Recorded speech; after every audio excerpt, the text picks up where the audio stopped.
Hi friends, good morning. সকাল সকাল সবজি নিয়ে তোমাদের সাথে ব্লগটা শুরু করলাম। সবজিগুলো এখন কাটছি, 5টা সবজি মিলিয়ে রান্না হবে।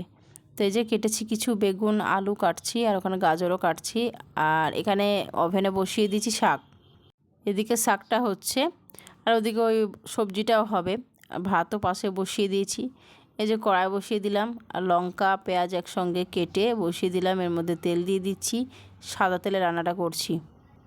পেঁয়াজটা ভাজা ভাজা হবে, ব্রাউন কালার হয়ে গেছে। এখন সবজিটা আমি ঢেলে দিব। আর সবজিটা অনেকটাই হয়ে গেল দেখো কড়াইয়ের মধ্যে। এইগুলো এবার যখন সিদ্ধ হয়ে যাবে তখন কম হয়ে যাবে। তো এইভাবে নাড়তে নাড়তে সিদ্ধ হবে। সমস্ত মশলাগুলো এখন দিয়ে দিচ্ছি।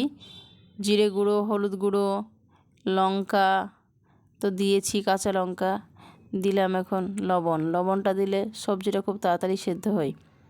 আর এখানে আমি ওদিকে রান্না বসাচ্ছি, আর এদিকে দেখো তোমাদেরকে দেখাচ্ছি কতগুলো আলু। একটা পুরো বস্তা ভর্তি আলু নেওয়া হয়েছে। তো আলুগুলো দেখছো মোটা মোটা আলু আছে, এইগুলো কিন্তু আলুর পাঁপড় হবে।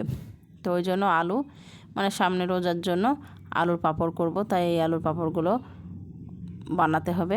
এই আলু নিয়ে এসেছি বড় একটা পুরো বস্তা, আর বাকিগুলো রোজাতে খাওয়া হবে। আর এই ব্লগটা হচ্ছে রোজার শুরু হওয়ার 2-3 দিন আগের ব্লগ। কারণ কি বলো তো, আমি রেগুলার ব্লগ দিই না।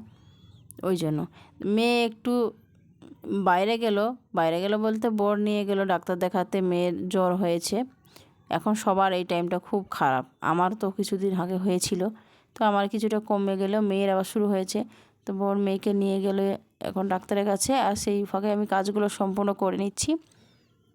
সামনেই তো রোজার সময়, সমস্ত কাজকে গুছিয়ে নিতে হবে।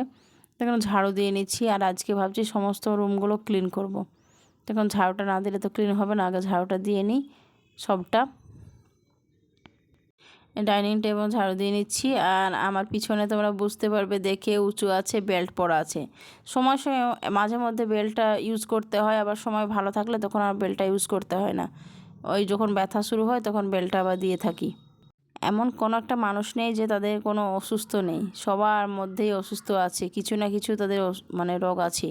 আর এখানে এই যে রোজার মাসে মশলা করতে হবে, তো ওই জন্য জিরে আর ধনে এটা ভালো করে পরিষ্কার করে ধুয়ে মেলে দিয়েছি। আর পাশে আদাটাকে আমি এভাবে খোসা ছাড়িয়ে পিস পিস করে রেখেছি। তো এগুলো শুকাতে দিয়েছি, এত রোদ পড়েছে না, একদিনেই মনে হচ্ছে শুকিয়ে যাবে। তো এগুলো শুকাতে দিয়েছি, এগুলো শুকাবে। আর মশলাটা খুব ভালো লাগে, একটা বাড়িতে মশলা বানাই, এই মশলাটা খুব ভালোই লাগে সবজিতে রান্না কিংবা কোনো ভাজাতে রান্না দিলে না মশলাটা ভালো লাগে। আর এখানে আলুর পাঁপড় এই কটা আমার মানে পিসি শাশুড়ি দিয়েছিল মেয়েকে। উনি 2 কিলো আলুর পাঁপড় বানিয়েছিল, তো দিয়েছিল, ওটাই মেয়েকে দিয়েছে। তো একটু রোদে দিলাম, কিছুটা ভাজা হয়েছে, একটু রোদে দিলাম। আর এই কুলের আচার করব, তাই কুলগুলো রোদে দিচ্ছি। কুলগুলো বেশ হয়েই গেছে, ভাবছি আজকেই আমি সবটাই কুলের আচারটা বানিয়ে নিব। সবটাই শুকিয়ে গেছে, আর কতদিন রাখবো, তাই না? হয়ে গেল 5 দিন মতো শুকাতে দেওয়া। ওগুলো ওদিকে শুকাতে দিয়ে আসলাম, ভাবলাম এই রুমটা ক্লিন করি। তো এখান থেকে আমি ক্লিন শুরু করছি। আমার কিন্তু বেডরুম এখনও ক্লিন করা হয়নি। প্রথমে এই রুমটাতেই আসলাম ক্লিন করতে। বেডরুম, ডাইনিং, সমস্ত কিছু, সিঁড়ি, এগুলো ক্লিন করব। তো আজকে এতটা সবটাই আমাকে করতে হচ্ছে। আমি সব ক্লিন করি না, ওই কয়েকটা করি, কয়েকটা আমার পিসি শাশুড়িও করে। তো উনি নেই, উনি আছেন ওনাদের বাড়িতে গিয়েছে 2 দিন। ওই যে আলুর পাঁপড় দেখালাম তোমাদেরকে, ওই আলুর পাঁপড় মানে বানিয়ে দিতে গেছে। আর আমি এদিকে এই সমস্ত কাজ করে নিচ্ছি, কারণ মেয়েও চলে আসবে, ওকে স্নান করাতে হবে, খেতে দিতে হবে, সমস্ত কিছুই। তো এই যে সিঁড়িগুলো এখন ক্লিন করে নিচ্ছি, আর একটু স্পিডে দিয়েছি সিঁড়িগুলো। আর 2 ঘন্টা লেগেছে শুধু ক্লিন করতেই। সবটা ক্লিন করছি তো ওই জন্য। আর 2-1 দিন না পরিষ্কার করলে না এমন ধুলো হয়ে যাচ্ছে, গরম চলে এসেছে, এত ধুলো হয়ে যাচ্ছে, তো বিরক্তি লাগছে। সমস্ত সিঁড়িগুলো ক্লিন করে আবার আমাদের রুমে চলে আসতে হবে, কারণ রুমগুলো এখনও ক্লিন করা হয়নি। এই সমস্ত সিঁড়িগুলো ক্লিন করছি। আর ওই রুমটাতে আমি ফ্যান চালিয়ে রেখেছিলাম, ফ্যান না দিলে এখন আবার শুকাবে না, খুব তাড়াতাড়ি শুকিয়ে যাওয়ার জন্য ফ্যান চালিয়েছি। ডাইনিংয়েও তাই ফ্যান চালিয়েছি। ডাইনিংগুলো এখন মুছে নিচ্ছি। আমার রুম কিন্তু ক্লিন করা হয়ে গেছে, কিন্তু ওটা তোমাদেরকে দেখাইনি। ডাইনিংটাই ক্লিন করা দেখাচ্ছি, আর পাশের রুমটাও হয়ে গেছে ক্লিন করা। চলো ঝটপট করে ক্লিন করে নিই। একটু স্পিডে দিয়েছি, কেমন লাগছে। স্পিডে না দিলেও তো হবে না, সমস্ত কাজ দেখাতে গেলে 2 ঘন্টার ভিডিও হয়ে যাবে। এখানে কিচেন ক্লিন আমার হয়ে গেল, কিচেনটা দেখালাম না, কিচেন ক্লিন হয়ে গেছে, সমস্ত ক্লিনই হয়ে গেছে। উপর থেকে ক্লিন করতে হয় তো, চিমনি অ্যাকোয়াগার্ড সমস্তগুলো ক্লিন করি মাঝে মধ্যে, ওগুলো কিন্তু রোজ করি না, ওই মাঝে মাঝে। আমার রুমটাও ক্লিন করা হয়েছে। আর এখন অলরেডি বেজে গেছে 1টা। তো এখন মেয়েকে স্নান করাতে হবে।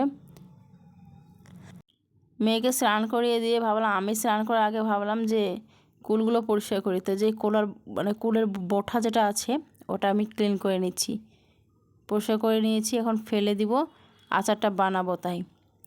স্নান সেরে এসে গরম জল বসিয়ে দিয়েছি কড়াইয়ের মধ্যে, আর ওদিকে আমি কুলটা ধুয়ে পরিষ্কার করে নিয়েছি আবার জলে। এখন ঢেলে দিব, জলটা গরম হয়ে গেছে।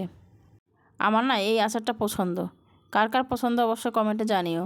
আমার কিন্তু কুলের আচারটা ভালো লাগে, আমের আচার থেকে কুলের আচারটা বেশি ভালো লাগে। লবণটা দিলাম, তো লবণটা শেষ হয়ে গেছে, আবার একটা লবণ কেটে রাখতে হবে। এর মধ্যে দিয়ে দিচ্ছি হলুদ, একটু লবণ, একটু হলুদ, একটু লঙ্কা গুঁড়ো, এই সমস্ত দিয়েই এই কুলটা আমি সেদ্ধ করে নেব। আর কুলে যে গুঁড়ো মশলাটা দিব ওইটা বানিয়ে নিব। এখন এটা ভেজে নিব। দেখতে পাচ্ছ কি কি মশলা আছে, জিরে আছে, এলাচ আছে, শুকনো লঙ্কা, আর ওটা কালো জিরে, মেথি আছে, মৌরি, জিরে, এই সমস্ত দেওয়া আছে। তো সবগুলো মশলা একসঙ্গে ভেজে নিচ্ছি, মিক্সারে গ্রাইন্ড করতে হবে। আর এই পাশে কুলটা কিন্তু হয়ে গেছে আমার। আবার একটা কড়াই বসিয়ে দিয়ে এর মধ্যে তেল দিয়ে দিয়েছি, পেঁয়াজ দিলাম, পেঁয়াজটা একটু নাড়াচাড়া করব, কয়েকটা শুকনো লঙ্কা দিলাম। ভালো করে পেঁয়াজটা নাড়াচাড়া হবে, একটু ব্রাউন কালারে আসবে। আর এই পাশে আমি গুড়টাকে একটু গরম করে নিব, ফুটিয়ে নিব। আখের গুড় আছে, তো গুড়টাকে ফুটিয়ে নিব। এই গুড়ের মধ্যে অনেক নোংরা থাকতে পারে, তোমরা এভাবেই ফুটিয়ে নিয়ে ছাঁকনা দিয়ে ছেঁকে নিতে হবে, কারণ গুড়ে দেখবে আখের গুড়ে অনেক নোংরা থাকে নিচে। তো এটা একটু ভালো করে ফুটিয়ে নিব। আর ছাঁকনাটা তোমার প্লাস্টিকের হলে হবে না, তো এই যে স্টিলের ছাঁকনা দিয়ে ছেঁকে নিচ্ছি। কিছুটা ফুটলো গুড়টা, এখন আমি কুলটা ঢেলে দিলাম। এভাবে নাড়াচাড়া করব আর একটু করে ঢেকে রাখবো। এখানে এই পাশে আমার মশলাটা হয়ে গেছে, এই মশলাটা পুরোটাই আমি কিন্তু দিয়ে দিব আচারে। আচারটা এইভাবে একটু ম্যাশ করে নিচ্ছি। অনেকে গোটা গোটা কুল থেকে যায়, তো ম্যাশ করে না, আবার অনেকে এইভাবে একটু ম্যাশ করে নেয়, কিছুটা গোটা থাকে, কিছুটা ম্যাশ করা থাকে। তো এখনও গুড়টা আছে, মাখো মাখো হয়নি, আঠালো ভাব একটা চলে আসবে। তো এইভাবে আবার একটু নাড়া দিব। আর এই যে দেখো অনেকটা মাখো মাখো হয়েছে, মশলাটা এখন সমস্তটা দিয়ে দিব। এবার সম্পূর্ণটা নেড়ে নিচ্ছি। দেখো অনেকটাই মাখো মাখো হয়েছে, আর একটুখানি রাখবো 10 থেকে 15 মিনিট মতো আস্তে আস্তে। এই যে আমার কুলের আচার রেডি। কে খাবে চলে এসো আমার বাড়িতে, চলে এসো তাড়াতাড়ি।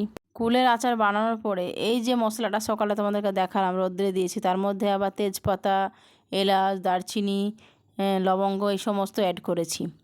তার সঙ্গে তো আদা দেখেছো, আদা রেখেছি, আদাটা দেখছো কেমন শুকিয়ে গেছে। তো এখন মশলাটা বানাবো। এই যে মশলা বানিয়ে নিয়েছি, মিক্সারে গ্রাইন্ড করে এখন চেলে নিব। এই মশলাটা এভাবে বানিয়ে না অনেক দিন স্টোর করে খাওয়া হয়। তো আমি এইভাবে শুকনো মশলা বানিয়ে নিচ্ছি। রোজা আসলে না অনেক কিছু কাজ গোছাতে হয়, সমস্ত কাজগুলো গুছিয়ে নিচ্ছি, এভাবে মশলা বানিয়ে নিচ্ছি। আচারটা বানানো হলো, আচারটা সময়ও ভালো লাগে ভাতের সঙ্গে খেতে। তো এইভাবে এই যে চেলে নিয়েছি কিছুটা, আবার এই যে কিছুটা নিচ্ছি। আর আমি ট্রাইপডে দিইনি, ওই জন্য কিছুটা হচ্ছে, তোমাদেরকে দেখাচ্ছি হাতে ক্যামেরা নিয়ে। তো চলো এগুলো বানিয়ে নিয়ে একেবারে তোমাদেরকে দেখাচ্ছি। এই যে কৌটোর মধ্যে নিয়ে নিয়েছি বানিয়ে, এখন আমি তুলে রাখবো। ভাবলাম যে 1 কৌটো হয়ে যাবে, তো কিন্তু হলো না, পুরোটা হলো না, অর্ধেকটা ফাঁকা থেকেই গেল। তো বন্ধুরা এই যে মেয়ে সন্ধ্যার সময় পকোড়া খাচ্ছে, তো এই পকোড়া থেকে ব্লগটা শেষ করছি। আশা করছি আজকের উপরটা ভালো লাগবে। যারা নতুন আসছে প্লিজ চ্যানেলটা পাশে থেকেও সাবস্ক্রাইব করে দিও, লাইকটা দিয়ে দেখো। টাটা।